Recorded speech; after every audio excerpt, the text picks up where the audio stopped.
Amigos, ¿cómo están? Bienvenidos a Radio Uruguay, bienvenidos a La Máquina de Pensar. ¿Cómo andan? Espero que anden bien. 19:06, arrancamos La Máquina de Pensar hoy lunes, amigos, en una semana que viene pero muy surtida, la verdad, porque vamos a estar hablando durante toda la semana de poesía, de ensayos sobre literatura, pero también vamos a estar hablando de fútbol, un libro sobre el hincha en la cancha. También vamos a estar hablando de humor un libro sobre los uruguayos, casi uruguayos, y también vamos a estar rescatando el pasaje de un gran poeta colombiano, J. Mario Arbeláez, que publicó su primer libro aquí, ha publicado ya varios J. Mario, una antología junto a Macachín, a Gustavo Wojciechowski, y vamos el viernes a rescatar esa charla, esa presentación que ocurrió en el 2010. ¿Por qué? Porque el viernes vamos a inaugurar el sótano de la máquina, que se va a llamar una sección, el sótano de la máquina de pensar, porque el 15 de marzo, amigos, parece mentira, pero la máquina de pensar cumple 10 años, cumple su primera década, y creemos que el sótano de la máquina es un pretexto para compartir con ustedes algunos momentos valiosos. Pero valiosa también va a ser la entrevista de hoy, porque vamos a entrevistar a un poeta uruguayo. Ustedes ya lo conocen, ha pasado por los micrófonos de Radio Uruguay, y no solo de La Máquina de Pensar, sino de programas como El Tungelé. Él es poeta y es editor, el responsable de Sol Azul Ediciones y de la colección de Postal de Poesía, que son unos libros espectaculares, unos libros chicos, y donde hay un catálogo realmente notable de poesía. Diego Techera ha ido gestionando con esta colección postal de poesía. ¿Cómo andás, Diego? ¿Andás bien? Muy bien, muy bien. Lamento no estar ahí personalmente, pero bueno, me tocaba trabajar en este horario. Muy bien, gracias por invitarme. Diego, la idea era conversar con vos, y ahora tenemos otra sorpresa para los amigos de La Máquina de Pensar. Ya mismo le vamos a dar la bienvenida. ¿Pero por qué? Porque Diego Techera no publicó uno, sino dos poemarios, algo que no es habitual también en su trayectoria poética al mismo tiempo, o digamos en el mismo año, que son Noviembre y Náhuatl. Y los dos están vinculados a México, y los dos vienen con el prólogo de un investigador mexicano, Salvador Reyes Equiguas. Vamos a darle la bienvenida a Salvador Reyes Equiguas. ¿Cómo le va? ¿Qué tal? Buenas tardes, pues aquí, muy contento de estar con ustedes. Le voy a pedir si puede hablar un poco más fuerte. Está en el DF, ¿no? En México DF. Exactamente, en la Ciudad de México. En la ciudad. ¿Ahí sí me escucha mejor? Perfecto, ahí sí, con ese tono de voz está perfecto. Salvador Reyes Equiguas, solamente para los amigos de La Máquina, les cuento que es doctor en estudios mesoamericanos por la UNAM, la universidad más importante de México, la Universidad Nacional de México, la UNAM. Es especialista en la cultura náhuatl e investigador asociado en seminarios en torno a la literatura, digamos, primitiva o primigenia de México, de ese país que cuando uno va, yo lo conocí en el 2017 realmente, estuve solamente una semana ahí en el DF, pero uno que viene de acá del sur, desde Uruguay, y entra rápidamente en contacto con algo, siente el peso milenario que tiene la historia en México, ¿no? Ahí, en las ruinas que hay al lado del Zócalo, en fin, uno ve realmente y si va también al Museo Antropológico, es impresionante el peso de la historia. Y la operación que quiso hacer Diego Techera, y por eso un poco lo queremos hablar con usted también, Salvador Reyes Equiguas, es una operación muy arriesgada, ¿no? Un uruguayo tratando de intervenir en esa cultura. ¿Qué es, para empezar, perdón que sea un poco atropellado, qué es la cultura náhuatl? Bien, en realidad los nahuas es un pueblo Uh-huh. cuyo origen geográfico no se encuentra en el actual territorio mexicano. Uh-huh. Forma parte de una familia de pueblos, los pueblos yutonahuas, y es el más sureño de esta familia. Y precisamente tiene su origen geográfico en lo que es ahora el estado de Utah, en Estados Unidos, y en diferentes momentos de la historia, el náhuatl como lengua, tiene alrededor de unos 3.000 años, y en diferentes momentos de la historia estos grupos fueron migrando hacia el sur, fueron migrando y fueron entrando en contacto con culturas mucho más añejas, pueblos mayas, pueblos zapotecos, y fueron adquiriendo la alta civilización del foco mesoamericano. Y vamos, al momento del arribo de los españoles, al momento de la invasión, pues eran los que tenían una predominancia política y militar en el centro de lo que ahora es México. Y en los artificios culturales que tienen, bueno, pues está el desarrollo de un sistema de escritura, la arquitectura monumental que todos conocen, y las creaciones que ahora llamamos literarias. Y que afortunadamente de alguna forma han llegado a nosotros hasta el presente. Rescatadas por los propios conquistadores también, ¿no? En parte sí, claro, por supuesto. No, a final de cuentas, la introducción del alfabeto fue una herramienta que los indios que sobrevivieron a la conquista supieron echar mano de esta herramienta para legar sus propias creaciones. Claro.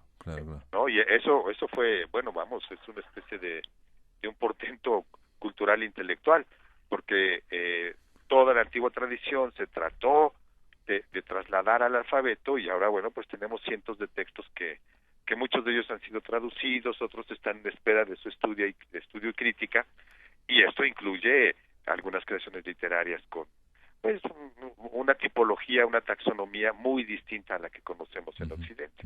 De alguna manera, esto que usted está de alguna mente describiendo es una especie, no sé si la palabra es exacta, transculturación o algo así, digamos, porque estamos pasando del legado milenario de los náhuatl a pasarlo al alfabeto occidental, a hacer una traducción, y después eso va y viene, que es lo que pasa con la cultura, siempre está pasando, ¿no? Se está amasando de un lado y del otro. Claro, y obviamente el caso mexicano pues no es extraño, es un caso muy común.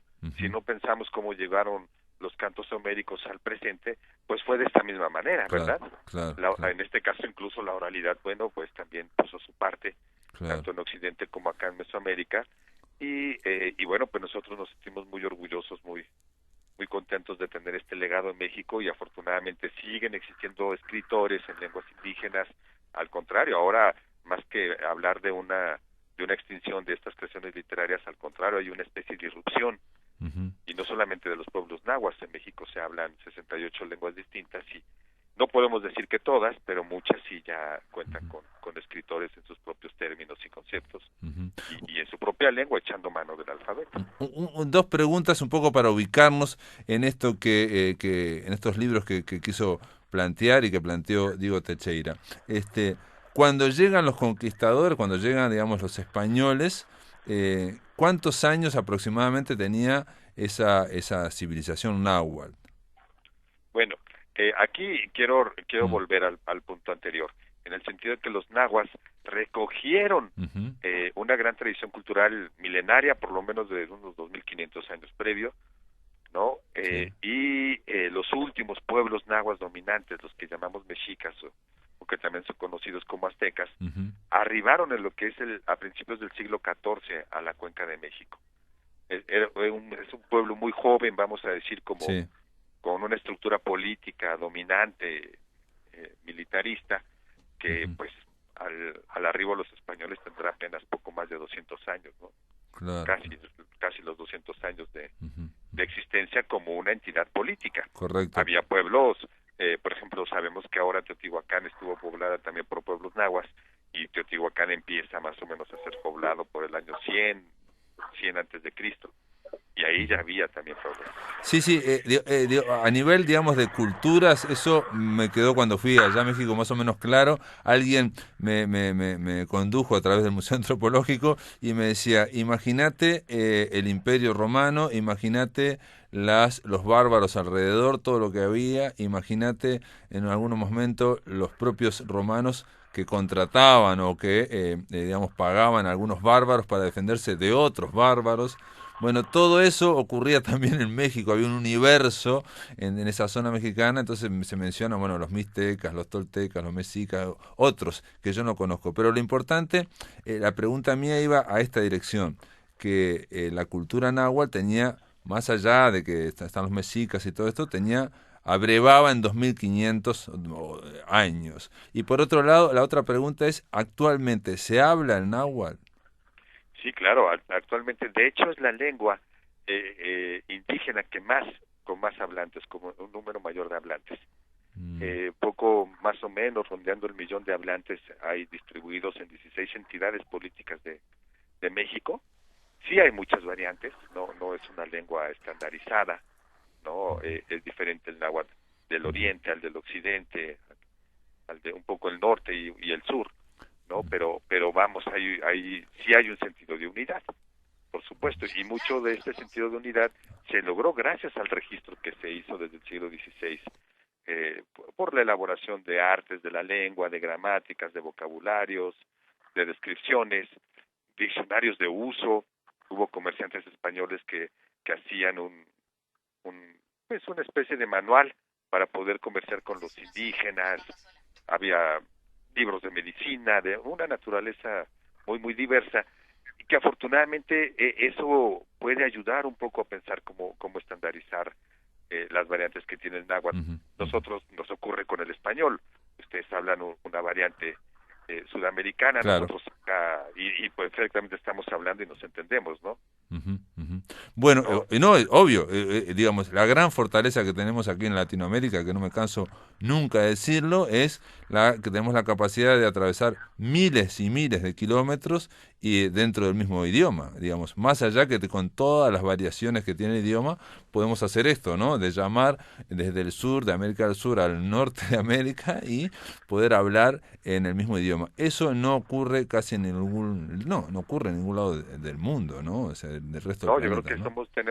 tenemos mucha fortuna por esto, ¿no? Y en el caso de México, bueno, el náhuatl, al momento del arribo de los españoles, como eran los que tenían una dominancia política de costa a costa, del Pacífico al Atlántico, en el caso de México, bueno, pues era una lengua, vamos a llamarle una lengua franca. Claro, ¿no? claro. Muchos de los pueblos pues tenían claro. Hablantes, había enclaves demográficos de hablantes nahuas precisamente para el ejercicio de la dominación política. Claro. Y los españoles echaron mano de esto. Exacto. Cuando llegaron y se dieron cuenta de esta característica del náhuatl, pues lo que hicieron fue usarlo para impartir la doctrina cristiana. Claro. De última, digamos, es las dos caras de la misma moneda, ¿no? Por un lado, la conquista española fue muy sangrienta y por otro lado nos legó a todos el idioma castellano, el idioma español, que es en el cual pensamos, vemos el mundo, tenemos en común toda América Latina esa capacidad. Bueno, digamos, incluso nos podemos acercar hasta el portugués, que también es muy cercano.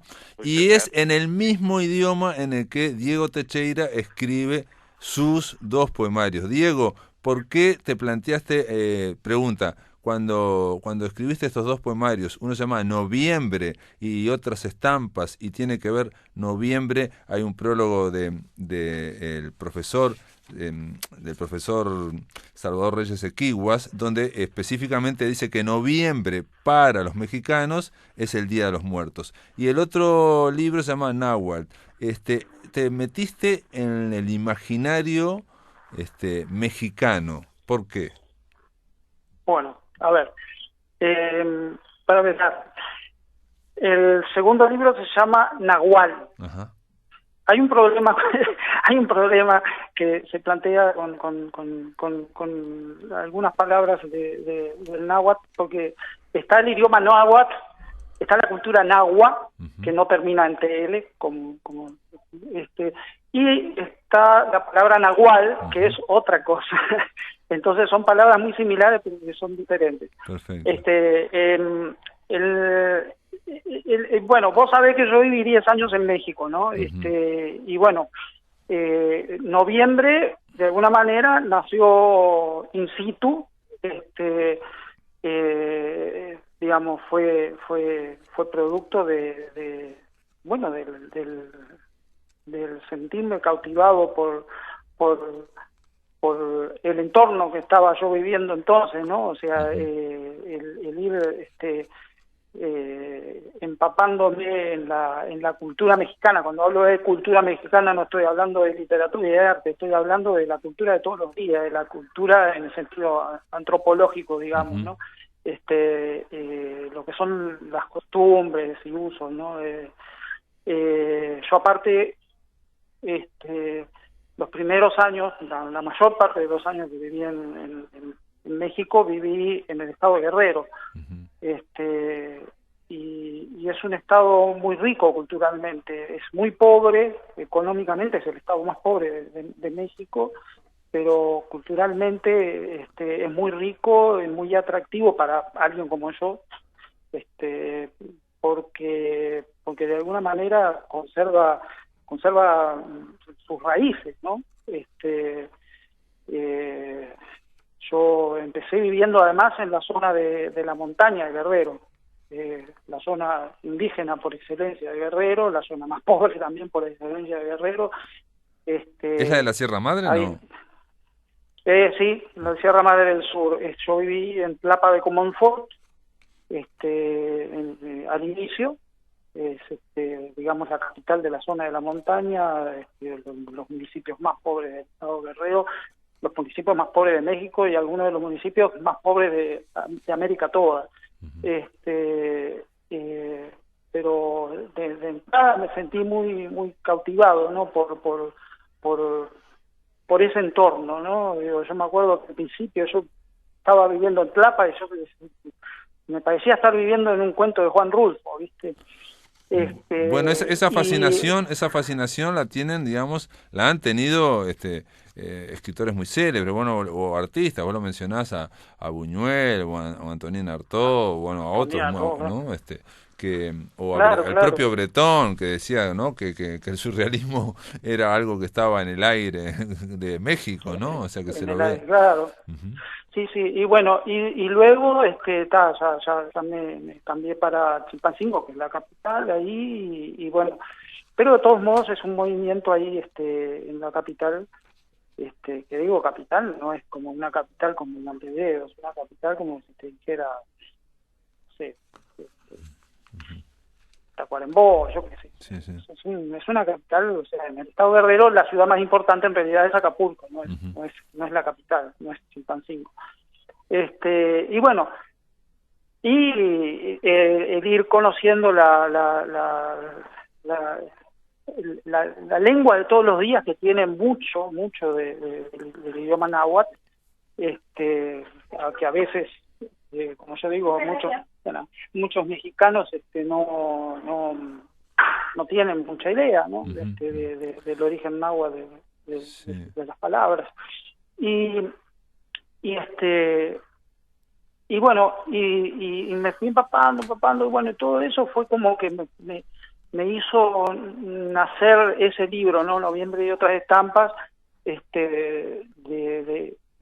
te digo, del disfrute de lo que veía, de lo que saboreaba, de lo que olía, de lo que vivía cotidianamente, ¿no? Es un libro como que de celebración de la cultura cotidiana, ¿no? de México. Y evidentemente noviembre, porque noviembre es algo que particularmente importante en México, el Día de Muertos, y también, digamos, de alguna manera lo que culturalmente ha tenido una proyección mundial mucho más famosa, ¿no? Sí. Hay hay una celebración famosa. Casi podríamos decir también es que incluso a veces es una especie casi de estereotipo de mexicano, o que ha llegado hasta Hollywood, y el tema de los muertos. El profesor Salvador Reyes Equiguas dice, entre otras cosas, que el Día de los Muertos es una de las fiestas protagónicas, principalísima en la liturgia mexicana. Profesor Reyes, ¿por qué ocurre eso? Porque se habla como de celebrar no la vida, sino celebrar la muerte, ¿o hay algo? Sí, eso suena irónico, ¿verdad? Parece irónico, sí. Pero así es. ¿Por qué?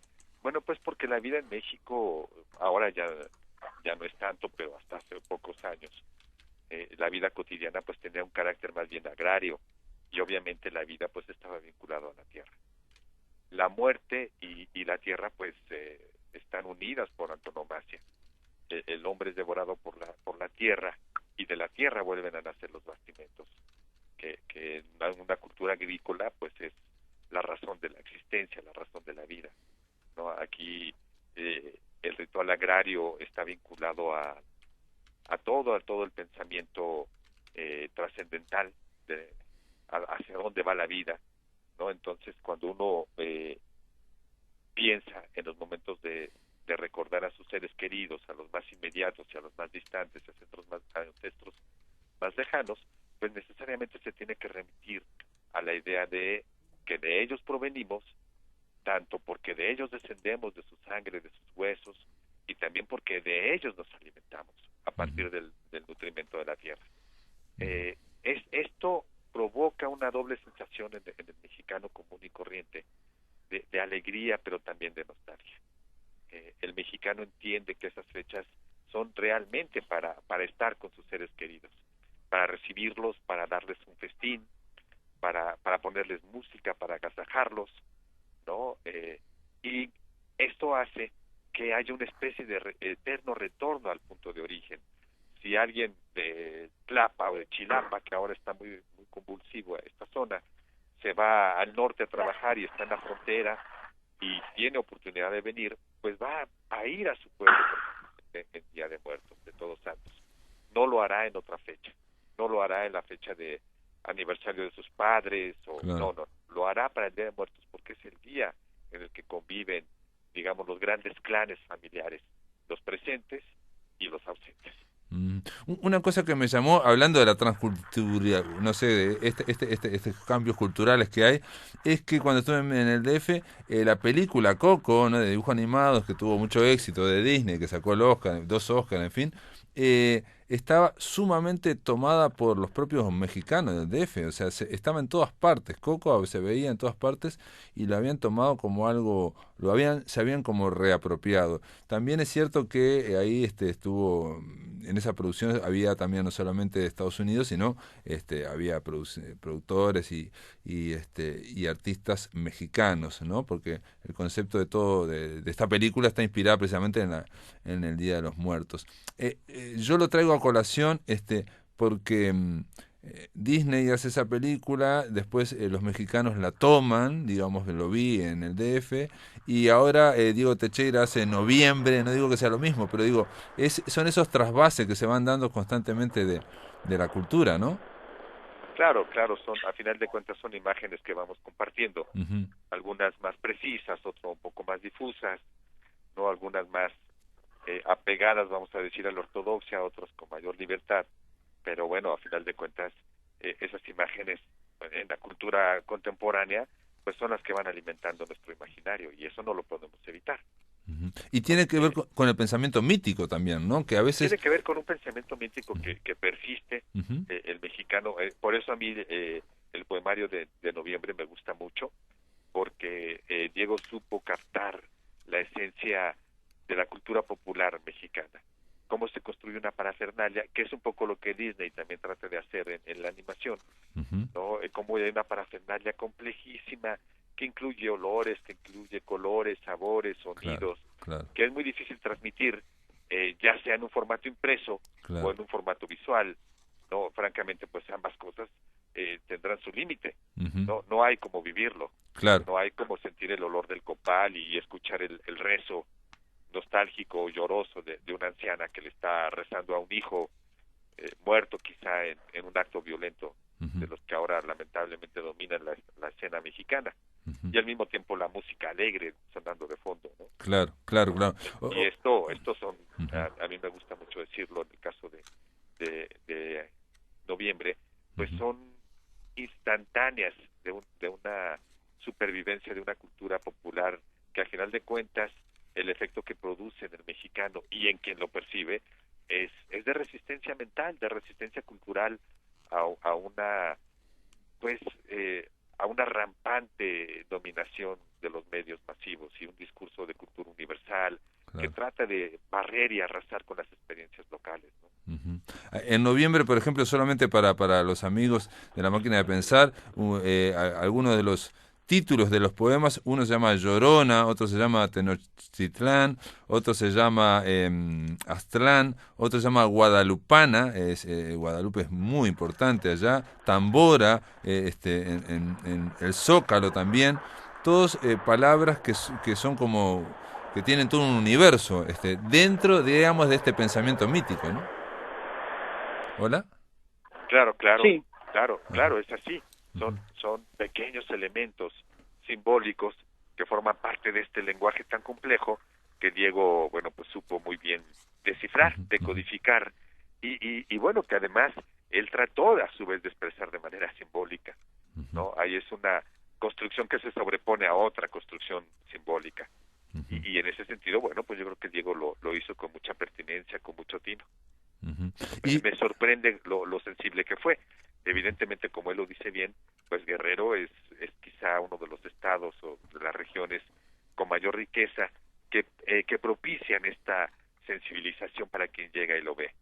Claro. Cualquier gente que llega, un mexicano mestizo, otro indígena de otra región, obviamente pues también un hispanoparlante, aunque no sea mexicano, o alguien que sea anglosajón y vive la cultura cotidiana de Guerrero, de la montaña. Guerrero, a final de cuentas, también es un mosaico cultural, pues se sensibiliza no solamente ante la situación social o económica, como lo dijo Diego, sino también se pregunta por qué la fortaleza de estas expresiones culturales y por qué después de cinco siglos de dominación perduran ahí con tanto vigor.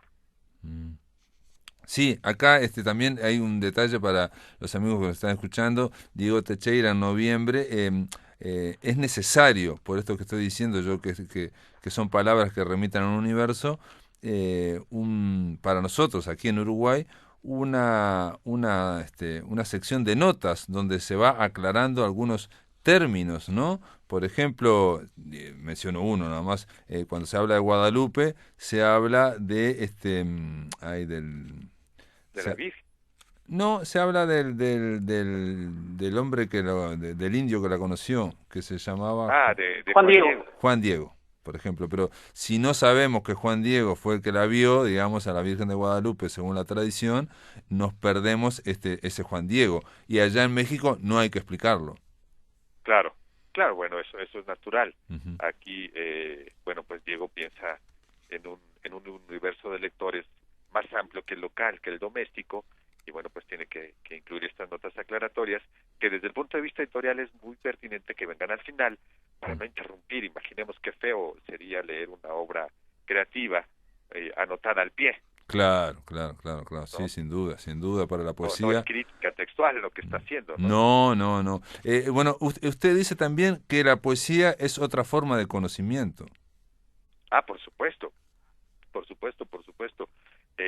Las imágenes que él va creando superan por mucho a la razón y tratan de recrear una sensación que él experimentó en lo personal, que él conoció de esta manera y que trata de transmitir a sus lectores recreando de manera simbólica, donde la razón pues no alcanza. La razón se queda corta para explicar estas sensaciones de esta parafernalia a la que yo me refería, de olores, sabores, colores, sonidos, ¿no? Donde si quisiéramos explicarlo de una manera sistemática y positiva, pues nos tardaríamos mucho sin lograr necesariamente lo que Diego quizá logró en 2 estrofas. Claro, porque si no se tendría que ser una guía, una especie de guía telefónica, en fin, de datos, y eso no da tampoco, no comunica las sensaciones o la visión, sobre todo en el segundo, en el otro poemario que se llama Nahual, y que se mete ya de lleno con lo que sería la cosmogonía, digamos, con estos... Sí, con la construcción de un mundo sagrado para de los antiguos nahuas. De hecho, aquí quiero agregar algo como un simple detalle.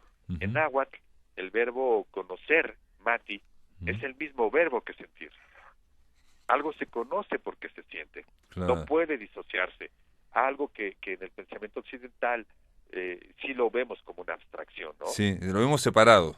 ¿no? lo vemos separado. Sentir y pensar van separados. Aquí, bueno, el gran cantor Daniel Biglietti, yo lo entrevisté una vez, él decía, habría que inventar una palabra que se llamara sentipensante, por ejemplo. Pues aquí está. Aquí está. El verbo náhuatl mati es eso. Claro, sentir y saber. Sentir y conocer y saber, ¿no? Entonces, eso yo creo que Diego de alguna forma lo captó, no sé si él lo sabía o no, pero de alguna forma captó que de manera natural ocurre aquí así, con estos pueblos, y bueno, pues, digamos, echó mano del artificio y lo quiso expresar en sus propios pensamientos, en sus propios conceptos simbólicos. En el caso de Nahual, ¿sí? A mí, yo se lo dije de frente, lo he dicho en otros lugares, me sorprende, no, vamos, el lector común no sabe todo el trabajo que debió haber tras bambalinas. Ahí sí, de lectura positiva, de lectura racionalista, no solamente antropológica, sino también histórica, de lingüística, ¿no? De estudio de las religiones, para entender pues toda el conjunto del panteón náhuatl, los mitos principales de creación, no sé, algunos relatos que sobreviven hoy en día, ligados a la historia, pero también ligados a la explicación de los mitos de origen, ¿no? Uno de ellos precisamente tiene que ver con este ente que llamamos acá la Llorona, pero que también tiene existencia con diferentes nombres a lo largo de Iberoamérica. ¿Y qué sería la Llorona? Bueno, acá la Llorona es, en esencia, es la diosa madre de los dioses, que está expresada así en un códice, en un texto náhuatl del siglo XVI. Previo al arribo de los españoles, ella ya va llorando por las calles, anunciando que el mundo se va a acabar, que sus hijos, los habitantes de la cuenca de México, que en ese momento, insisto, eran los dominantes políticos y militares de la región, pues se van a perder y van a tener que buscar otro hogar y van a tener que irse, y que su mundo se va a acabar, y va llorando por los canales. Claro. Anuncia el apocalipsis. Exactamente. Esta diosa es la diosa Cihuacóatl, que obviamente el relato fue escrito a posteriori, es una visión circular del mundo, ¿no? Claro. Explican lo que ocurrió en un presente, pero trasladándose a un pasado para prefigurar lo que va a ocurrir. Claro. ¿No? Y se va cerrando el círculo del tiempo. Ahora, este relato después fue adaptado a una mujer que decide entrar en mestizaje con los españoles, y después, en un arranque de violencia, mata a sus hijos por la pobreza en la que vivía, por el abandono del padre español, claro, ¿no? Y se crea la figura de la Llorona como una especie de fantasma que anda por los diferentes pueblos de México. Cada pueblo tiene su propia Llorona. Mira. Y cuando uno va, pues en todas partes tiene alguna peculiaridad. En algunos lugares esta Llorona es una mujer muy guapa que trata de seducir a los hombres, ¿no? En otras simplemente es una anciana que va gritando, ¿no? A veces es malévola, a veces simplemente es nostálgica. Y en el fondo ahora, bueno, pues la gente ha refuncionalizado esta imagen, y la idea es que, bueno, pues la gente no debe andar a deshoras. Ajá, sí, para que no ande por las calles. Diego, en el caso de Nahual, o Nahual, digamos, esa palabra, vos lo decís, está acá en la introducción, refiere a un animal que representa el alter ego o el avatar de una persona. O sea, digamos, en casos de percepción, digamos, ampliada, uno puede llegar a ver el animal que lo representa, digamos. Eso podría ser, o que es parte del espíritu, en fin, eso es lo que yo entiendo. La pregunta sería, ¿por qué pusiste, la tapa está espectacular, es un jaguar chiquito? Un ocelote. ¿Por qué? Sí. Y porque es un animal que dentro de la cosmogonía mesoamericana es fundamental. Por otro lado, el ocelote es un animal que a mí me fascina, me parece hermosísimo, y además tengo una particular debilidad por por los felinos. Ajá. De alguna manera, como que siento yo que mi nahual es felino. Claro, no, pero acá ahí tenés un poema que dice, Nahual se llama, y dice: los dardos del destino apuntan hacia ti, imagen felina de mi alma, y hacen blanco Claro. en este corazón huérfano de tu mirada, en esta sombra ya sin cuerpo que se desangra. Al mío, Sí. niño perdido, ese, digamos, estaría dedicado este poema que se llama Nahual, o Nahual, y que yo también, digamos, lo interpreté por ese lado, digamos, ¿no? O sea, te ves...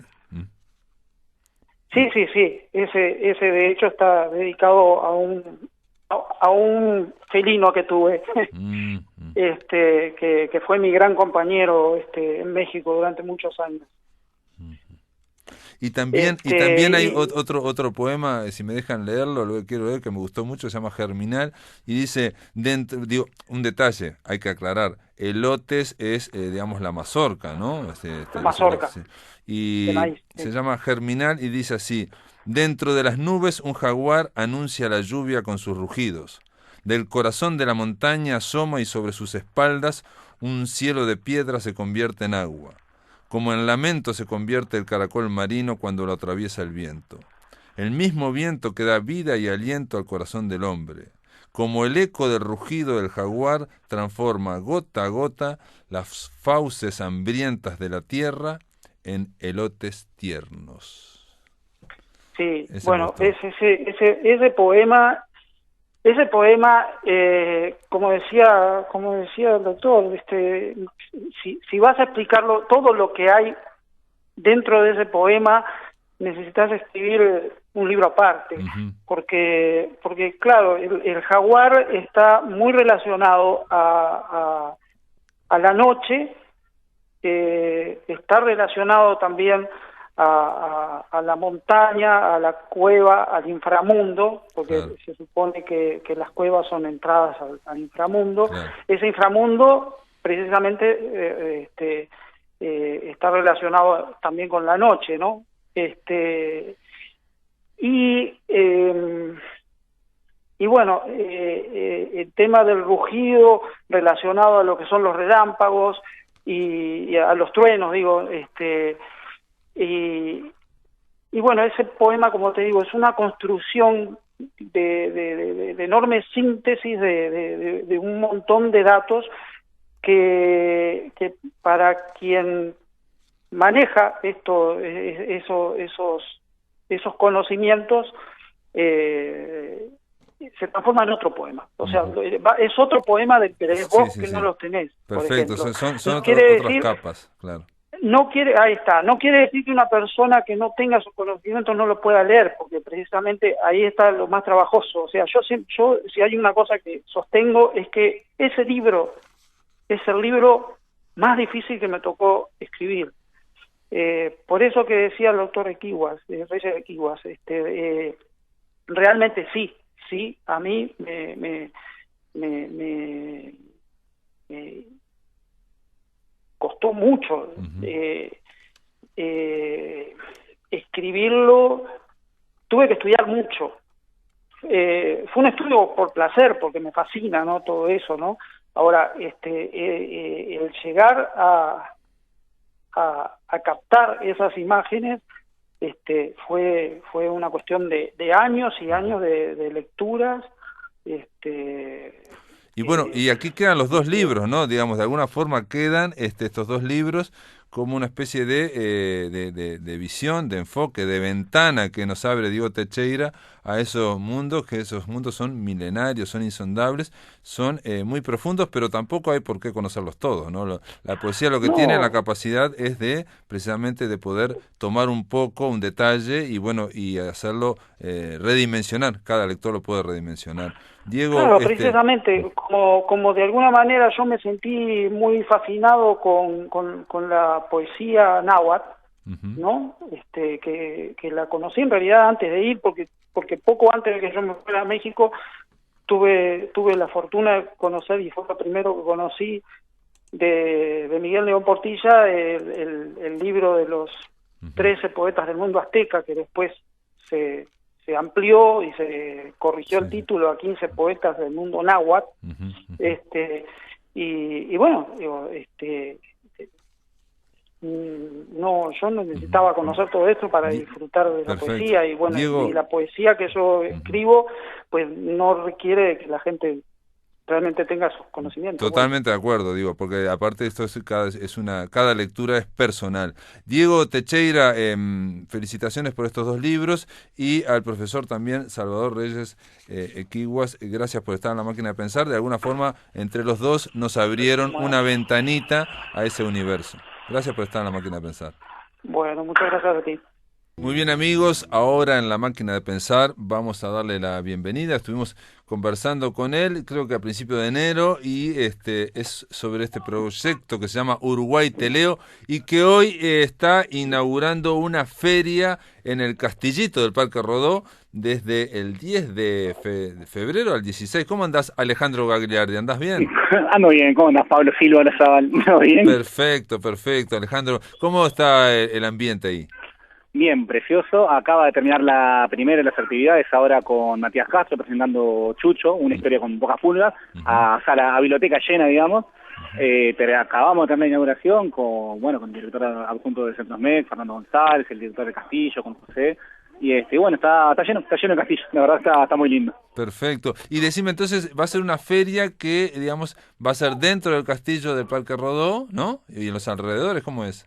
Es adentro, tenemos una de las salas repletas, copadas de estanterías y mesas, y en todo el patio, también lleno de estanterías, también es donde estamos haciendo las actividades, en la biblioteca alguna que otra actividad también, y bueno, la verdad como que es el lugar medio que soñado para hacer un evento de este tipo. Yo lo hablaba con los gurises ahora, que cuando yo era chico, bueno, uno pensaba en libros infantiles y en una biblioteca era acá, o sea, no había otro. Claro. Y, o sea, se reinauguró hace unos meses, y estar acá con el proyecto nuestro, Uruguay Te Leo, que tenemos en conjunto con Centros MEC, y realmente, nada, es como algo soñado. Y decime, y obviamente estamos hablando de una feria del libro, en este caso, de literatura infantil y juvenil, ¿y en qué horarios está? Bueno, primero, el horario de 17 a 21, pero las actividades tenés infantil y juvenil, y también tenemos estamos trabajando en representación de todas las editoriales, tenemos todo lo que es material para adultos, para las novedades también. Las actividades sí, en este caso se centra en la parte infantil y juvenil. El proyecto en general es de todo, tenemos muchísimas actividades para adultos. Bueno, otro día justo hablábamos de una presentación de Mario Delgado Paraín en la Floresta. Sí. Pero esta puntual, sí, las actividades son más bien infantiles y juveniles por tratarse del Castillito. Claro, hay que decir un detalle también, que estás estrenando, digamos, estás inaugurando la Feria del Libro en el Castillo de Parque Rodó, pero también vas a hacer otra ahí en La Paloma, creo, ¿no? La próxima. Bueno, el proyecto este año estamos esperando llegar, que en realidad ya están fijadas 30 ferias del libro durante todo el año, que arrancamos con la Floresta en Espacio Crack, que es algo impresionante, un lugar divino. Ahora seguimos con el Castillo de Parque Rodó, vamos a La Paloma en Carnaval, y después arrancamos con Solís de Mataojo, Colonia. En Colonia vamos a hacer 8 ferias del libro en ciudades, que cuando se habló con las autoridades del departamento y con las directoras de bibliotecas departamental, quedaron enloquecidas de trasladar la feria a Tararí, Colonia Helvecia. Sí, estoy leyendo acá. Nueva Helvecia, Colonia Valdense, Rosario, Juan Lacase, Colonia Sacramento, Carmelo, exacto. Nueva Palmira. Estamos hablando de muchísimas. Exacto. A ver, uno de los objetivos, quizás el central de este proyecto, es llegar a lugares donde no se ha hecho nunca una feria de libro, muchas de esas ciudades donde no hay librerías, y el esfuerzo de llevar un autor es como muy grande, si no tenés como los apoyos o los contactos o las articulaciones para lograrlo. Entonces, bueno, yo como que conozco las editoriales, trabajo con el MEC, trabajo con las intendencias, intento articular de forma de que se pueda llegar a todos lados sin que a nadie le termine costando un disparate de tiempo, de dinero, de nada, y que realmente el objetivo de llegar a la gente realmente, o sea, a la población de cada ciudad con las actividades, sea viable. Claro.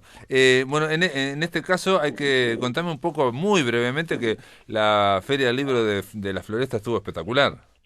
La Feria de la Floresta estuvo increíble. Bueno, para allá anduvo Mario Delgado Paraín, Elisa Cardó, Horacio Cavallo, estuvo un montón de escritores, hubo toques, Marcia hubo Collazo vi que estuvo también. Marcia Collazo, la verdad que estuvo Ujú. precioso, las actividades estuvieron todas con buen público. Buceo Invisible tocó también. ¿El qué, perdón? Buceo Invisible, Diego Presa. Estuvo también, sí, tal cual. Hubo varios toques, hubo obras de teatro, cortos de cine, hubo de todo un poquito. Fue un conjunto de actividades a nivel a nivel de Feria del Libro, y pero nada, como que salió totalmente de lo convencional, digamos.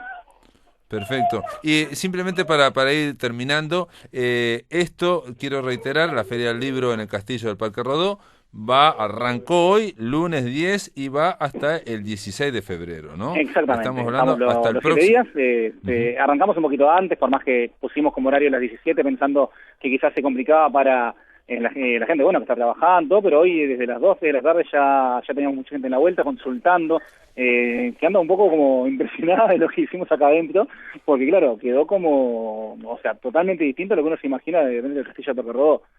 Claro. No, y aparte hay un detalle no menor, estamos todavía en vacaciones y Exacto. siempre se agradece poder llevar a los gurises, en este caso, a algo tan interesante como puede ser la Feria del Libro en el Castillo del Parque Rodó. Reitero, es de hoy lunes hasta el domingo 16, a partir de las 17 horas todos los días y un poquito antes capaz. Así que Alejandro Gagliardi, gracias por estar acá y nada, seguiremos adelante ahí con este proyecto que se llama Uruguay Te Leo, y desde aquí de la Máquina de Pensar realmente aplaudimos porque siempre estamos diciendo que el interior es algo que es necesario ir porque es una forma de ampliar públicos para el libro, para la literatura uruguaya, que es necesario ampliarlo y no irnos al contrario sobre la costa, que parece que siempre estamos yéndonos sobre la costa y sobre los shopping, ¿no? Digamos, claro, parece que esa es la tendencia. Bueno, hay que revertir esa tendencia. Es que, hasta como madre te lo digo, el no tener oferta de paseos más que lo de siempre ha sido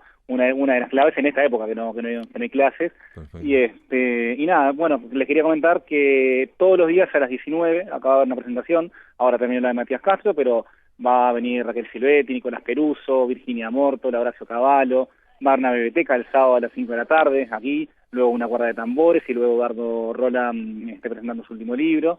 Y nada, es como una especie de fiesta del libro para Perfecto. Que no sea solo como siempre en una presentación, sino que sean muchas actividades para muchas edades y que los gurises no se queden con la idea de que el escritor es algo alejado y que lo que hace es hablar del tesurito nada más. Claro.